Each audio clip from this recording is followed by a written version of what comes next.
शीतले तुम जगत माता, शीतले तुम जगत पिता, शीतले तुम जगद्धात्री, शीतलाय नमो नमः। भक्तजनों, मैं आपको माता शीतला के एक ऐसे भक्त की कहानी सुनाने जा रही हूँ जिसके भोलेपन के कारण माता ने उसका जूठा बसेड़ा भी स्वीकार किया।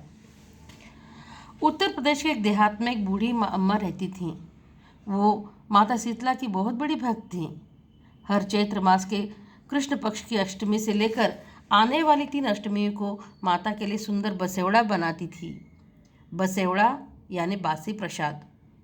भक्तजनों, माता का नाम ही शीतला है। शीतला यानी शीतलता। आप तो जानते ही हैं, चैत्र मास से उत्तर भारत में गर्मी का प्रकोप शुरू हो जाता है। सो गर्मी से बचने के लिए शीतलता जरूरी होती है। इसीलिए माँ शीतला का प्रसाद ठंडा ही होता है। इससे पता चलता है कि भारतीय त्योहारों का स्वरूप प्रकृति के अनुकूल ही हो। सो भक्तजन एक दिन पहले यानी चैत्र मास की सप्तमी को रात्रि में माता का भोग बना लेते हैं और दूसरे दिन माता को भोग चढ़ाते हैं। अष्टमी के दिन कोई भी ताज़ा या गर्म अन्न नहीं पाता। सो उस बूढ़ी माँ ने सौले में बड़ी शुद्धता से नैवेद्य बनाया, जिसमें चंदिया यानी छोटी छोटी पूड़ियाँ, छोटी छोटी कुसलियाँ, ऐठी गुंठी और गुलगुले बनाए। सारा नैवेद्य एक डलिया में सजा कर रख दिया। लेकिन बूढ़ी अम्मा की नई बहू, जो बहुत चटोरी थी, खाना देखती तो स्वयं को रोक ही नहीं पाती। बूढ़ी अम्मा उसका एक स्वभाव जानती थी। बूढ़ी माँ अपने बहू से बोली, देखो बहू, हम जानती हैं तुम खाए की बहुत बड़ी शौकीन हो, लेकिन ये शीतला माता का प्रसाद है, जुठा रहे हो ना। अगर तुम इसे जुठार दोगी तो माता मेरी पूजा नहीं स्वीकार करेंगी।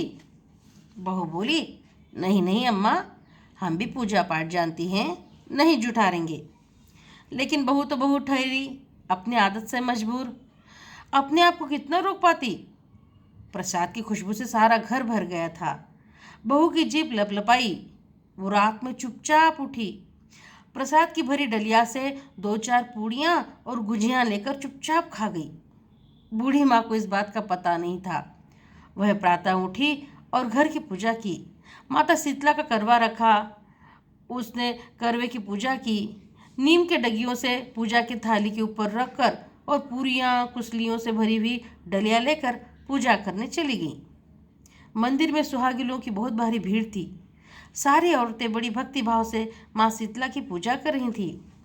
बूढ़ी अम्मा ने माँ को सिर नवाया, शीतल जल से माँ को नहलाया, ऐपन से हाथों की छापें निकाली, नीम के डगियों से माता को पंखा किया, फूल चढ़ाए। लेकिन जैसे ही चढ़ावा चढ़ाने लगी, माता बोल उठी, ऐ बूढ़ी माँ, हम तुम्हारा प्रसाद नहीं पा सकती। बूढ़िया चौंक गई, बोली, माँ, क्या अपराध हो गया? आप मेरे द्वारा बना प्रसाद क्यों नहीं पाना चाहती? क्या कोई चूक हो गई?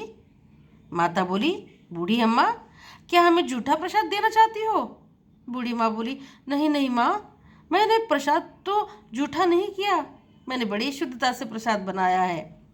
सो शीतला माता बोली, क्या तुम अपनी बहू की आदत नहीं जानती? उसने रात ही में मेरा प्रसाद को झूठा कर दिया था। अब तो सारी औरतें बूढ़ी माँ को हंसने लगी, कुछ तो कोसने लगी और कुछ बोली, ऐ बूढ़ी माँ, जरा हट जाओ, हमें पूजा करनी है, हम तो झूठा प्रसाद नहीं लाए। बूढ़ी माँ को बड़ी लज्जा लगी। हताश होकर घर पहुँची और सिर पकड़ कर बैठ गई। उतने में उसकी बहू बाहर से आई। बोली, अम्मा, तुम तो बड़ी जल्दी आ गई, क्या हुआ? सिर काहे पकड़ी हो? बूढ़ी अम्मा बोली, बहू, हम तुम्हें कितनी बार कहा कि प्रसाद जुठा रहे हो ना, जुठा रहे हो ना, तुम प्रसाद जुठार दी हो। अब शीतला माता हमारी पूजा नहीं स्वीकार कर रही। बहू बोली, कैसे नहीं स्वीकारेंगे, चलो हमरे संग। कहकर सास का हाथ पकड़कर मंदिर में आ धमकी और बोली, काहे शीतला माता, खावा तो हमारी खसम की कमाई खावा, हमरे ससुर की कमाई खावा, तुमरा का खावा, तुम प्रसाद काहे नहीं ले रही? शीतला माता जान गई ये तो बड़ी भोली है।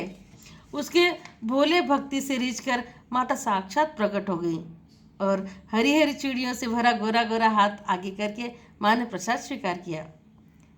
जैसे माता ने उस भोली भक्त का प्रसाद स्वीकार किया, माता हम सबका प्रसाद स्वीकारें। बोलो शीतला माता की जय।